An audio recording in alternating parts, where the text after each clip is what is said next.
আসসালাম গাইস, এখন প্রায় ঘড়িতে বাজে সকাল 11টা।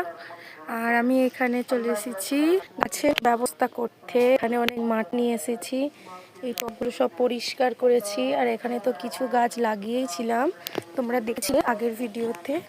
এই যে কিছুটা বড় হয়ে গেছে, আর এর তো কোনো রকম কিছুই আমি বুঝতে পারছি না আদৌ গাছ হবে কি। এগুলো সব এখন ধোয়া পরিষ্কার করেছি। এই মাটিগুলো নিয়ে এসেছি, ধনে ভিজিয়ে রেখেছিলাম, সেটা একটু ঠিক হলে, যেহেতু শুধু মাটি নিয়ে একটু জল ভিজিয়ে রেখে, ওই জন্য এখন এইরকমই ব্যবস্থা। তো মাটি ঠিক হয়ে যায় একদম। এটা রোদ যা চড়া, রোদই অবস্থাটা দেখুন, মানে টাকা হয়ে যাচ্ছে না, এরকম একটা ব্যাপার।